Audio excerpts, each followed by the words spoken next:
Moi, je vous propose une double réponse. Je vous propose une réponse peut-être de Benoît Miribel. Alors, Benoît Miribel, président d'honneur d'Action contre la faim, qui a été aussi directeur général d'Action contre la faim, qui a été aussi sur le terrain, voilà, qui a suivi tout le cursus depuis chef de mission jusqu'à président d'honneur d'une ONG. Et puis après, peut-être une réponse de Philippe Riefmann sur cette notion de l'engagement. Comment est-ce qu'on peut caractériser aujourd'hui l'engagement des jeunes vis-à-vis de l'humanitaire?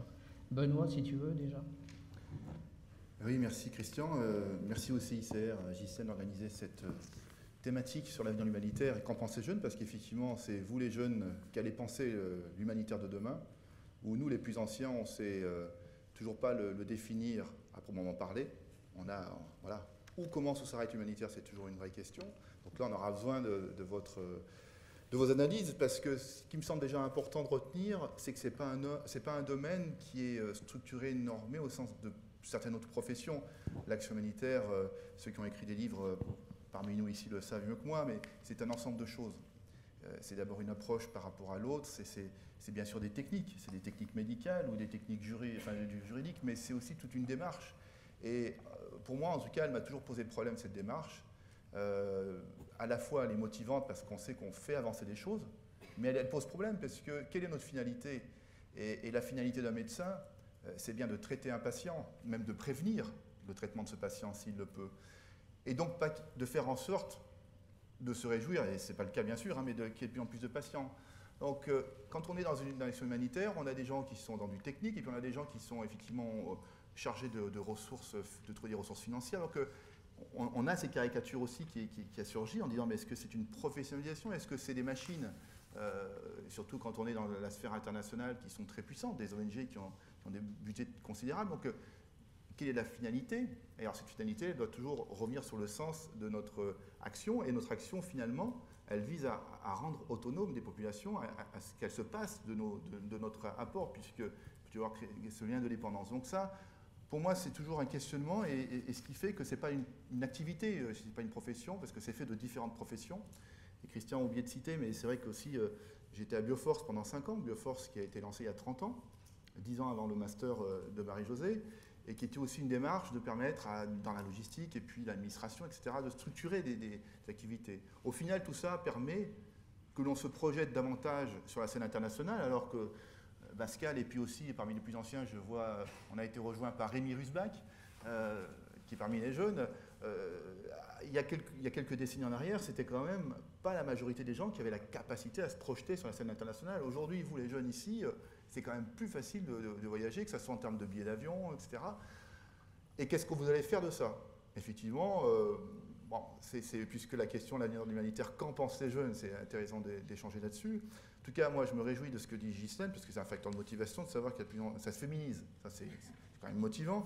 Mais c'est une réalité. C'est vrai qu'au siège d'Action pour la faim, je pense qu'il y a une majorité. Donc ça, c'est une question par rapport à ça. Mais je crois qu'on a le point commun, quelque part, de souhaiter donc, rendre le monde est injuste par définition, et d'essayer de le rendre plus juste. C'est peut-être le dominateur commun de tous ceux qui se mettent en mouvement là-dessus, avec la prétention de pouvoir faire quelque chose. Mais oui, à des moments, il faut se risquer, parce qu'on peut aussi se trouver toutes les justifications de rien faire, parce que tous les plus expérimentés ici peuvent aussi casser l'humanitaire, caricaturer les ONG, se dire finalement, on arrête tout. Donc du moment qu'on se commet et qu'on prend un engagement, on prend des risques. Ça pose la question, encore une fois, par rapport aux autres.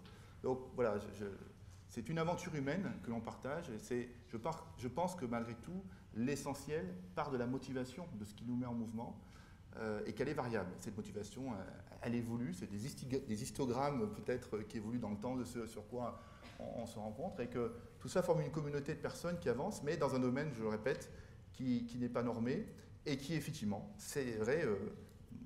Bon, Christian l'a dit, moi si je me présentais aujourd'hui à CF avec ce que j'avais, enfin je ne serais pas pris, et pourtant j'ai fait un parcours dans cette ONG. Donc c'est vrai que les critères aujourd'hui de sélection sont très difficiles en savoir-être, en savoir-faire, en motivation, beaucoup plus difficiles qu'avant, très exigeants. Peut-être qu'on passe à côté de certaines personnes, on essaye de ne pas le faire, et ça pose cette question de cet engagement. Alors ça va être notre deuxième chapitre dans un instant, où on va parler effectivement des filières, des diplômes, de tous les parcours, et notamment avec aussi Marie-Jo. Mais Philippe Riefmann, pour en clore provisoirement avec ce chapitre de l'engagement des jeunes vis-à-vis de l'humanitaire, qu'est-ce qu'on peut en dire? Est-ce qu'il y a eu des études autour de ça? Quelles sont les motivations de ces jeunes sur l'humanitaire aujourd'hui? Écoute, moi d'abord, il y a une première chose, c'est que, un petit peu par rapport à ce que vient de dire Benoît, pour remonter aussi là-dessus, bah, je trouve que c'est assez réjouissant d'être aussi nombreux ce soir, puisque certains de tes anciens confrères ont tendance, notamment les médias, mais pas seulement, à nous dire que l'humanitaire c'est devenu quelque chose de ringard, que finalement ça n'intéresse plus personne, que c'est totalement dépassé. Je pense que le fait que ça soit intergénérationnel ici montre que c'est pas exactement ça probablement. Il y a aussi une forme, comme le disait Benoît, de humanitarian bashing qui visiblement à la fois ne touche pas les gens qui sont ici, mais qui en même temps les interpelle et les conduit à s'interroger. Moi, je suis effectivement heureux qu'on ait commencé par l'engagement, parce que j'ai toujours, nous en tant que formateurs, on est avant tout des facilitateurs, des passeurs, et j'ai toujours souligné, comme mes collègues, je pense, cette dimension de l'engagement dans l'activité humanitaire. Et elle n'est pas du tout contradictoire avec la professionnalisation. Elle est même totalement en lien avec la professionnalisation. Mais ce n'est pas un métier comme un autre. Plutôt, ce ne sont pas des métiers comme les autres, puisque, comme cela a été dit tout à l'heure, il y a toute une gamme de métiers aujourd'hui dans le système international de l'aide. Et donc, ce n'est pas un métier comme un autre, c'est une communauté professionnelle, mais comme le disait Guy tout à l'heure, c'était effectivement un de nos étudiants, pas rien, et on a eu souvent beaucoup d'échanges là-dessus. Là, ce n'est pas une profession, ce n'est pas des professions, ce n'est pas des métiers comme les autres. Et sans la dimension de l'engagement, il n'y a pas de raison de le faire.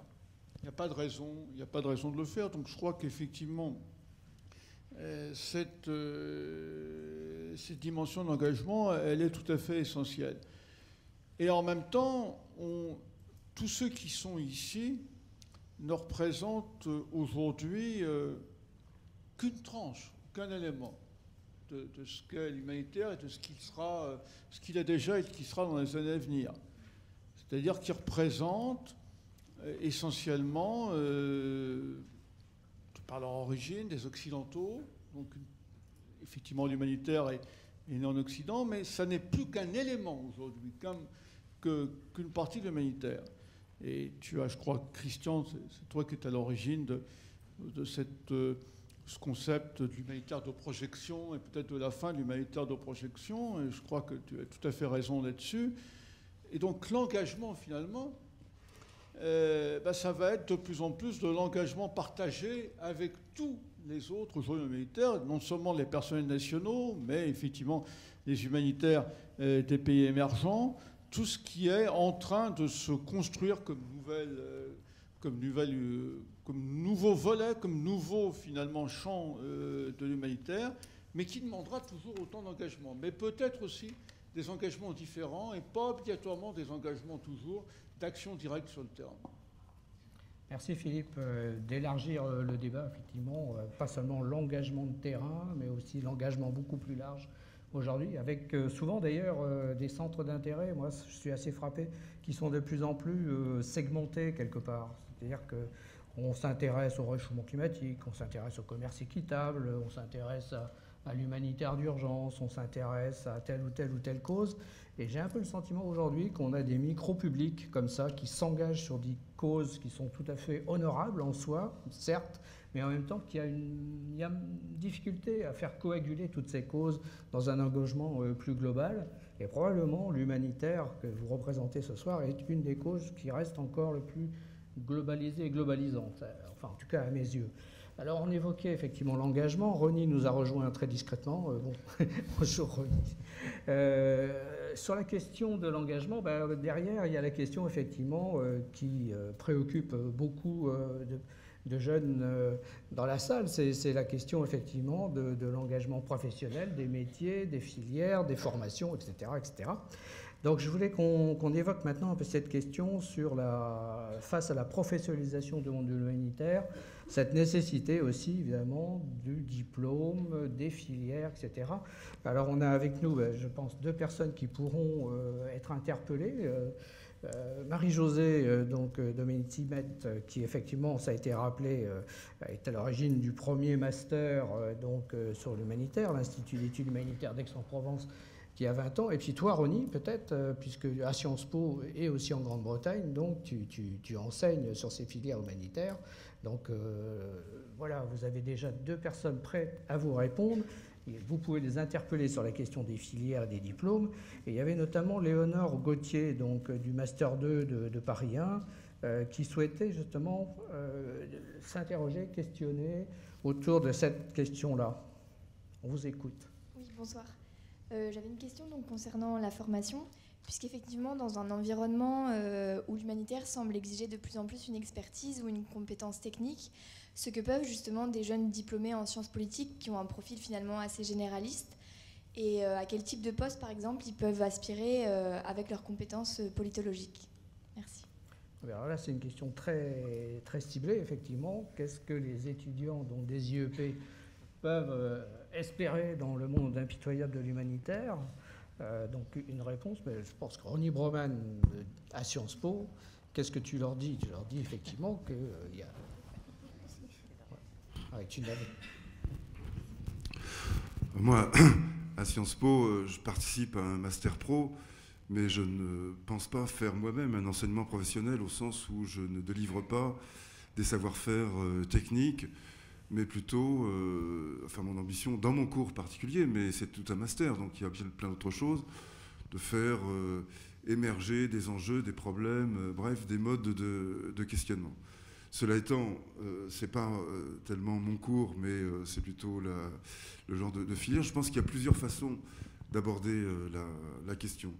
Il y a celle qui me paraît, disons, la plus classique, mais au sens, disons, constructif, positif du terme, pas forcément au sens dépassé, à savoir armé d'un diplôme de Sciences Po, c'est-à-dire d'un certain nombre de connaissances historiques en sciences sociales, en théorie de la décision, que sais-je, de faire le parcours, disons, de terrain, en logistique, en administration, dans les différentes activités de support d'une action plus ciblée, et de le faire avec cet équipement mental qui est celui des sciences sociales et des différentes techniques également qu'on peut apprendre dans les différents masters en cours. Donc il s'agit plutôt d'aborder, comme le feraient d'autres personnes qui n'ont pas de diplôme particulier, un parcours dans l'action de l'aide,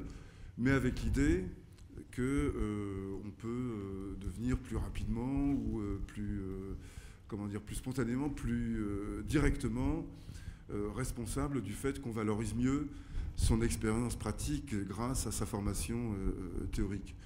Il y a aussi d'autres catégories de travaux qui sont en train, d'activités professionnelles qui sont en train d'émerger en rapport avec l'importance des flux, des devoirs de reddition de comptes, etc.